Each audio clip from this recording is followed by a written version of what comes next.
ဆရာအောင်သိန်းရေးသားသောချိုတကူးနှင့်ဂုံရီမတူဝတ္ထုတို့တင်ဆက်လိုက်ပါတယ်အတုနှင့်အစ်ကိုပို၍ညနိုးသိမ်းကြပေသည်သို့သောကျွန်တော်တို့မြို့တွင်ချိုတကူးဟုခေါ်ကြသောကလားလေးတစ်ယောက်ရှိသည်သူ့ဘဝ၏တပိုင်းတစ်စကိုတင်ပြခြင်းပါသည်ဒုတိယကမ္ဘာစစ်ကြီး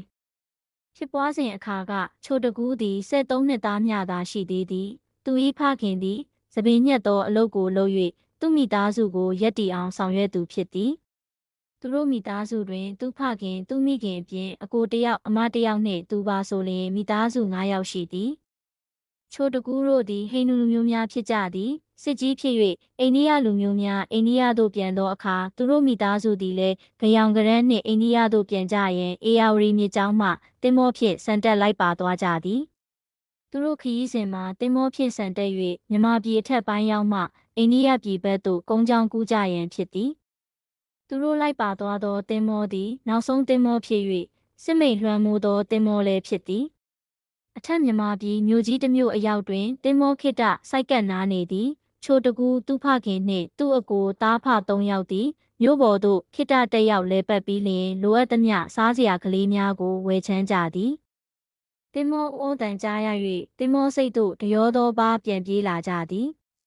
သူတို့ကမ်းနဖူးရောက်သောအခါသင်္ဘောရေလဲသို့ရောက်နေပြီးသင်္ဘောသည်စစ်မိန်ဖြင့်အရေးတကြီးထွက်ခွာသွားရလေပြီသင်္ဘောပေါ်တွင်သမီးနှင့်မိခင်ကမ်းပေါ်တွင်သားဖ3ယောက်ချိုတကူးတို့သည်ရုတ်တရက်အခြေအနေကိုနားမလည်ပြီးတကယ်သို့ကြောင်နေကြသည်ဤသို့ဖြင့်သမီးနှင့်မိခင်တို့သည်အိန္ဒိယသို့ပါသွား၍သားဖ3ယောက်သည်မြန်မာပြည်တွင်ဦးလဲလဲကြံရရရှာသည်တစ်ဖက်နှင့်တစ်ဖက်စစ်မီးရှံအတွင်မိတို့ဖြစ်ကြလေမည်ကိုမတွေးဝံ့အောင်ပင်ဖြစ်ကြရသည်သို့တော်လည်းမတက်နိုင်ကြလေပြီသားဖ3ယောက်သည်စိတ်ပြက်လက်ပြက်နှင့်မြေလက်ပိုင်းမူလနေထိုင်ရာမြို့ကလေးစီသို့ပြန်လာကြသည်လမ်းတစ်လျှောက်လုံးတွင်အိန္ဒိယတိုင်းရင်းသားစစ်တပ်များရှိကြသေး၍တတက်ဝင်တတက်ထွက်နှင့်သပင်ညက်ကအသက်ဆက်ခဲ့ကြရသည်ဤသို့ဖြင့်မြို့ကလေးသို့ပြန်လည်ဆိုက်ရောက်လာကြသည်ဂျပန်ခေတ်တွင်လည်းသပင်ညက်၍ပင်အသက်မွေးကြရသည်သို့သောဝမ်းယောဂါတချီဖြစ်လိုက်ရာချိုတကူး၏ဖခင်နှင့်ကိုတို့သည်ရှေ့ဆင်းနောက်ဆင်ကိစ္စချောသွားကြပြန်သည်ယခုကချိုတကူးတယောက်တည်းချိုတကူးသည်ကြာရှည်စိတ်ညစ်တတ်သူမဟုတ်ဖြစ်သမျှကြုံသမျှတို့ကိုထမင်းစားတကဲ့သို့ရေတောက်တကဲ့သို့ရေကာမောကာပြန်ပြောတတ်သည်အေယာမလောကဒဏ်ကြီးကိုကြုံရသည်ဟုလည်းသူမသိသောကြောင့်သူမတွေမတွေးသောကြောင့်သူမစင်ခြင်းသောကြောင့်လောကဒဏ်ကိုသူမမြင်ထို့ကြောင့်ဖျားပွဲပျော်ပွဲရွှင်ပွဲလုပ်လျင်ဘသူကမှသူ့ကိုမဖိတ်ကြားရဘဲသူရောက်လာတတ်သည်ဘယ်နေရာမှာပင်သုံးကိုချိုတကူးကမငင်းမြောက်လို့၍လဲကသည်မြေလျှောက်မင်းသားလို့၍လဲကသည်ပျော်ပဲထို့ကြောင့်ပင်တော့မသိအိမ်ကြီးချင်းများသည်သူ့အဖြစ်ပြက်ကိုကြားရသောအခါတနာတော့တနာကြပါ၏သို့တော်လည်းစုတ်သက်ယုံမျှသာဖြစ်သည်မျက်ရည်ဆိုးလောက်အောင်ကထိခိုက်ခြင်းမရှိကြဒီကိစ္စကိုထားဦးတော့စာရေးဆရာဒရိုက်တာဦးတုခ၏ဂုံရီမတူဇကားပြသောအခါရုပ်ရှင်ရုံတွင်ချိုတကူးနှင့်အမှတ်မထင်ဆုံးတွေ့ရသည်ချိုတကူးနှင့်သူ့အိမ်ကြီးချင်းမိန်းမကြီး4-5ယောက်နှင့်အတူတခုံထဲထိုင်မိလျက်သားဖြစ်နေသည်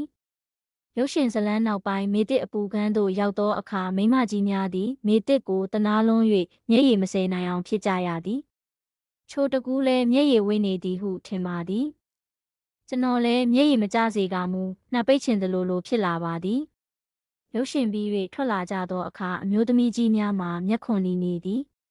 ချိုတကူးလည်းကောင်းထားတာကွာငါဖြင့်မျက်ရည်တောင်ကျမိသေးတယ်ဟုရေမော၍ပြောပြပါသည်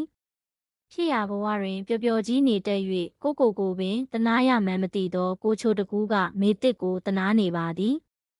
အတော်ကြီးများကလည်းချိုတကူး၏ဖြစ်တော်ပေါင်းအတွက်မျက်ရည်ဆန်းဆန်းမျှပင်မဖြစ်ခဲ့ဘူးပါလျက်မေတစ်ကြမှမျက်ရည်အိုင်ကြရသည်ချိုတကူး၏ဖြစ်သည်တကယ်ဖြစ်အဟုတ်ဖြစ်စစ်မြည်နေသောအဖြစ်စစ်ဖြစ်သည်မေတစ်၏အဖြစ်သည်ပိတ်ကားပေါ်ကဘဝဖြစ်စဉ်မျှသာဖြစ်သည်ချိုတကူး၏ရာဇဝင်သည်အစစ်မေတစ်၏ရာဇဝင်သည်အတုသူတို့သည်အစစ်ထက်အတုကိုပို၍ဂယုဏတက်နေကြသည်ကျွန်တော်စိတ်တွင်မကြေမနက်ဖြစ်နေမိသည်ကျွန်တော်ကိုယ်လည်းကျွန်တော်မကြေနပ်ပါကျွန်တော်လည်းသူတို့နေသာဖြစ်သည် အတုကိုမျက်နှိုးနေသည်အစစ်နှင့်အတုနှင့်အစစ်ပြဿနာသည်ကျွန်တော်ဤရင်တွင်ပို၍ရှုပ်ထွေးလာပါသည်အစစ်နှင့်အတုကိုနှိုင်းယှဉ်၍ကြည်ကျင်တက်လာပါသည်တတိပြုလာပါသည်ပကြီးစာဆောင်တစ်ခုကိုတောင်လန်မြောက်လန်ကြည့်နေရင်ပကြီးကားတစ်ချက်ကိုတွေ့သည်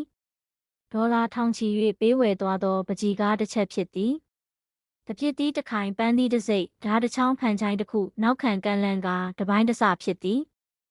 ဤပစ္စည်းများကိုစားတော့ရန်ဈေးထဲသွားဝယ်လျင်ငွေ30ဖိုးထက်ကုန်မည်မဟုတ်သို့သောအစစ်ကိုမမတ်မောအတုမျှသာဖြစ်သောပကြီးကားကိုဒေါ်လာထောင်ချီ၍ပေးဝယ်ကြသည်အတုကိုအစစ်ထက်တန်ဖိုးထားကြသည်ကျွန်တော်စိတ်ထဲတွင်အစစ်ထက်အတုကိုမျက်နှိုးလေးစားကြသောလောကကိုကျွန်တော်မကျေနပ်ချင်ပါအစစ်ကိုသာတန်ဖိုးထားစေခြင်းသည်သို့သောကျွန်တော်ကိုယ်တိုင်ကအတုကိုဩဘာပေးနေသည်မေတစ်ကိုပိုတနာ၍ပကြီးကားကိုပိုချစ်နေသည်ဤသို့တွေးရင်ချိုတကူ၏အဖြစ်ပြက်ကိုဆရာသူခတ်လိုဒရိုက်တာမျိုးနှင့်ရုပ်ရှင်ရိုက်ရတော်ဟုတွေးမိပါသည်ချိုတကူကိုယ်တိုင်တကူလုံးမျက်ရည်ဖြစ်ပြီးမျောသွားမလားမသိပါကျွန်တော်ဤစိတ်တွင်လျှက်ပြက်တကယ်သို့တစ်ချက်ဝင်းကနေဖြစ်သွားပါသည်အလှမယ်ဤမျက်နာကိုလွှမ်းထားသောဇာဘူးဝါပြုတ်ကြသည့်အခိုက်အလှမယ်ဤမျက်နာကိုခိတ္တမြမြင်လိုက်ရတကယ်သို့နုပညာမျက်နာကိုရိတ်ခနဲမြင်လိုက်ရသလိုလိုထင်မိပါသည်